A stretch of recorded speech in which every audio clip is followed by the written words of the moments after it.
Assalamualaikum warahmatullahi wabarakatuh.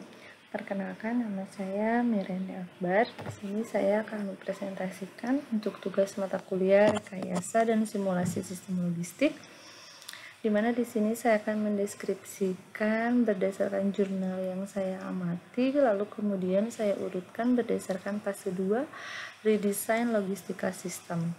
Nah, untuk jurnalnya yang saya amati itu berjudul Evaluasi Kinerja Sistem Logistik pada Perusahaan Vulkanisir Yudi Sumberban di Tateli, di mana jurnal ini dibuat oleh Mr. Michael dan Mr. Ceki dari Universitas Samratulangi.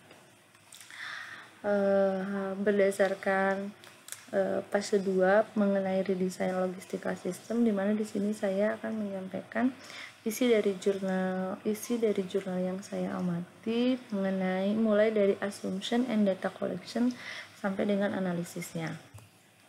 Nah, yang masuk ke pembahasan yang pertama mengenai assumption and data collection. Nah, di mana pada jurnal penelitian ini disebutkan alasan penelitian ini dilakukan untuk membantu melakukan evaluasi sistem logistik pada perusahaan vulkanisir Yudi Sumberban. Nah, perusahaan ini merupakan perusahaan penghasil produk daur ulang ban kendaraan besar seperti truk, bis, dan kendaraan besar lainnya, dengan raw material yang digunakan berupa karet.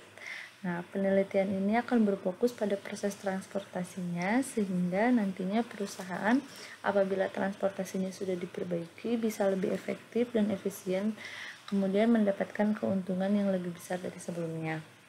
Adapun teknik evaluasi yang dilakukan yaitu secara triangulasi, di mana prosesnya itu diawali dengan mereduksi data, kemudian display data, lalu kemudian menyimpulkannya.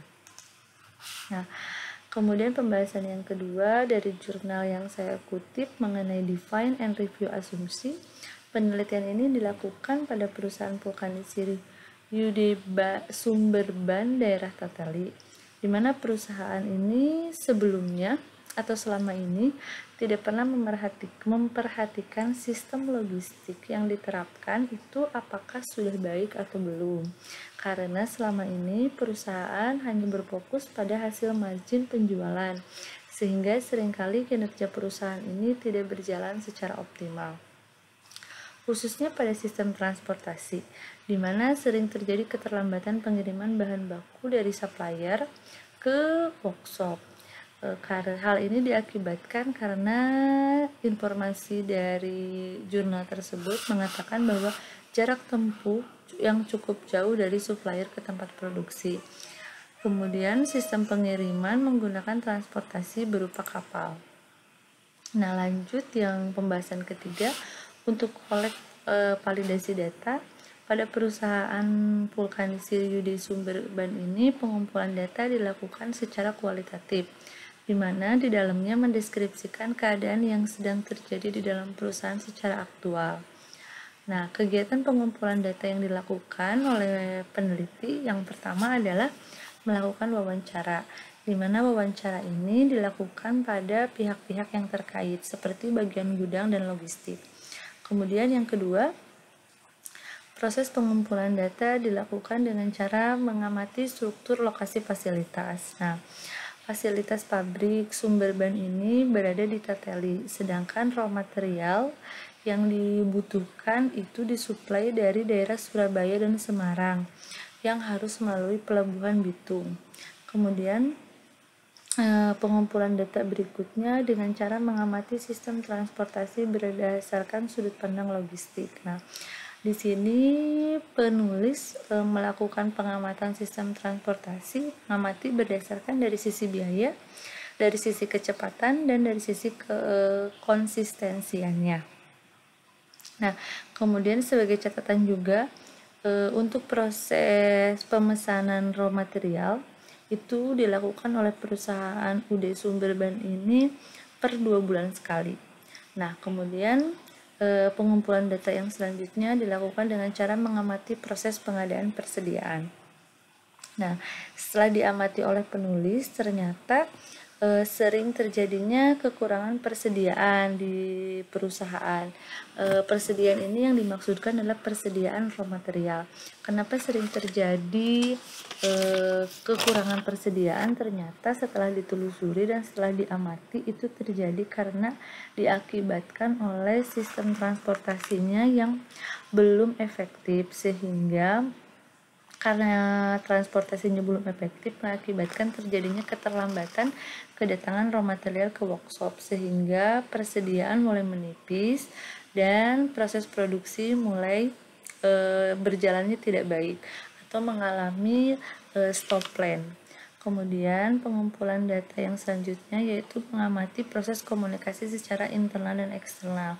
Nah, di sini kenapa harus diamati? Karena dari sisi penulis mengatakan kemungkinan terjadinya keterlambatan pengadaan raw material ataupun keterlambatan proses produksi itu dimungkinkan karena adanya komunikasi yang tidak baik, baik itu secara internal dan eksternal. Akan tetapi setelah diamati ternyata proses komunikasi sudah dilakukan secara baik, baik itu dengan supplier ataupun dengan sesama tim di internal perusahaan. Nah, kemudian berdasarkan jurnal yang telah saya amati dan saya analisa, proses kinerja dan desain ulang pada sistem logistik di perusahaan vulkanisir ini dievaluasi berdasarkan lokasi fasilitas, proses transportasi, proses pengadaan material, kemudian proses komunikasi yang dilakukan. Berdasarkan analisa berdasarkan lokasi fasilitas, di sini lokasi fasilitasnya itu sebetulnya kalau untuk proses distribusi ke pelanggan atau customer itu perusahaan sudah diuntungkan karena lokasinya itu sudah berdekatan dengan distributor.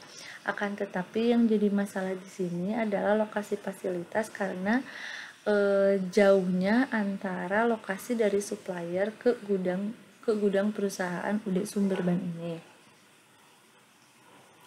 Kemudian untuk proses transportasi, nah dari proses transportasi ini memerlukan waktu yang cukup lama karena posisi supplier yang berada di daerah Semarang dan Surabaya, sedangkan workshop yang berada di Tetelin membutuhkan waktu yang cukup lama.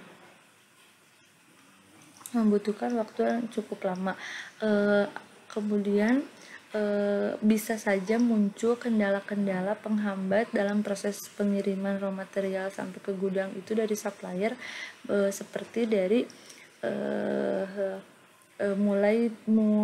mulai dari cuaca yang tidak baik karena pengiriman melalui kapal ataupun jumlah muatan kapal yang belum sesuai dengan target, sehingga itu bisa memperlambat kedatangan raw material ke workshop. Kemudian kalau berdasarkan proses komunikasi yang dilakukan ternyata itu sudah baik, jadi betul-betul keterlambatan yang terjadi ini hanya pada proses transportasinya saja.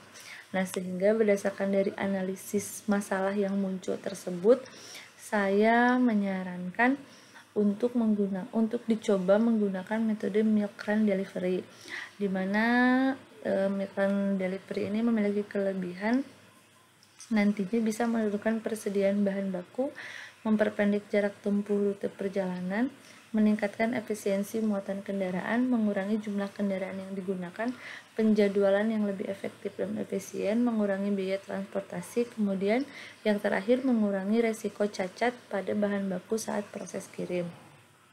Nah, di sini harapannya dengan menggunakan metode ini nanti perusahaan bisa menangani masalah-masalah yang timbul akibat transportasi, yang salah satunya itu bisa menyebabkan keterlambatan kedatangan raw material ke pabrik, yang nantinya juga bisa mengakibatkan ada keterlambatan proses produksi, yang nantinya juga makin jauh bisa mengakibatkan ketidakterpenuhannya permintaan ke customer.